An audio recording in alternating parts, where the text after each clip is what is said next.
ভাই মোহাম্মদ শাহ ইমরান আপনি জানতে চেয়েছেন, আমরা জানি যে নামাজের সামনে দিয়ে যাওয়া নিষেধ, কিন্তু অনেক সময় সালাম ফিরে পেছনে তাকিয়ে দেখি আমার সোজা পেছনে একজন নামাজ আদায় করছে। এমত অবস্থায় আমি তার সামনে থেকে সরে যেতে পারবো কি? এক্ষেত্রেও নামাজের সামনে দিয়ে অতিক্রম করার গুনাহ হবে কি? কারো সামনে দিয়ে যাওয়ার ব্যাপারে যে হাদিস রয়েছে সেখানকার সুস্পষ্ট বক্তব্য হলো মুরুর বিসসালাত, অর্থাৎ নামাজের সামনে দিয়ে অতিক্রম করা।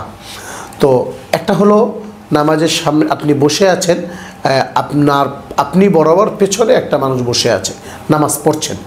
আপনি এখন যদি উঠে চলে যান তাহলে আপনি নামাজ থেকে নামাজকে মুরুর করলেন না, নামাজকে অতিক্রমকারী হলেন না।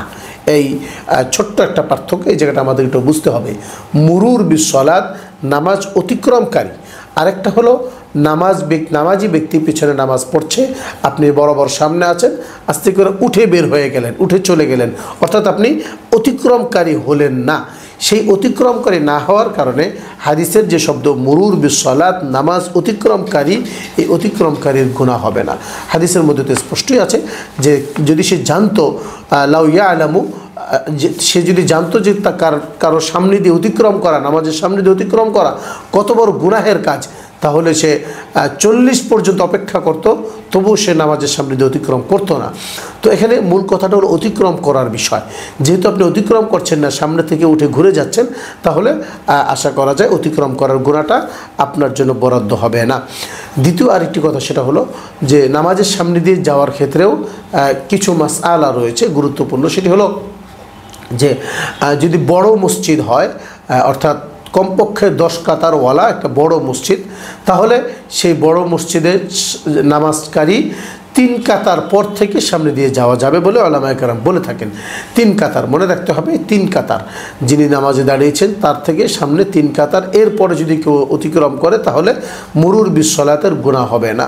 আর মসজিদ যদি ছোট হয়, 10 কাতারের কম যদি ছোট মসজিদ হয়, তাহলে মসজিদের একবারে শেষ মাথায় যদি দাঁড়ায় তবুও তার সামনে দিয়ে যাওয়া যাবে না। তৃতীয় আরেকটা হলো মসজিদ বাইতুল্লাহ, মক্কা বা মদিনা ইত্যাদি বা রাস্তায়, এই সমস্ত জায়গায় নামাজে যে সামনে সেজদা, এই সেজদা পর্যন্ত, সেজদার ভেতর থেকে যাওয়া যাবে না, সেজদার বাহিরের যে সীমানা এখান থেকে অতিক্রম করা যাবে। বাইতুল্লাহতে, মদিনাতে, এই সমস্ত জায়গায় এই অনুমোদন রয়েছে। সুতরাং আমরা যে মসজিদে নামাজ পড়ছি আমাদেরকে খেয়াল রাখতে হবে মসজিদ কি ছোট না বড়। যদি বড় হয় তাহলে আমরা 3 কাতার পরে যেতে পারবো, আর যদি বড় না হয় তাহলে আমরা যাব না।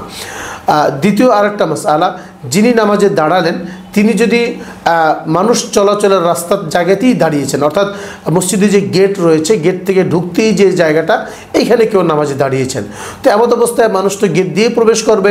একটা মানুষ ঢুকেছে, ঢুকার পরে অর্থাৎ অতিক্রম করে ফেলেছে, এরপরে দেখলো যে তিনি নামাজে দাঁড়িয়েছেন, এমত অবস্থায় গুনাহটা কার হবে? অবশ্যই যিনি নামাজে দাঁড়িয়েছেন তার গুনাহ হবে। কারণ তিনি এমন জায়গায় কেন দাঁড়ালেন যেখান থেকে মানুষ চলাচল করে, সেখানে তো দাঁড়ানো উচিত হয়নি তার।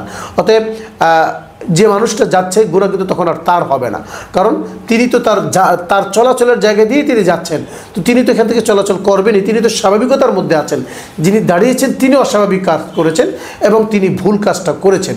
এজন্য আমরা নিজেরা দাঁড়ানোর সময় নামাজে এমনভাবে দাঁড়াবো যেখানে মানুষ চলাচল করে না, তাহলে আমরা এই ভুলের মধ্যে থাকবো না বা কেউ ভুল করবে না, গুনাহ হবে না।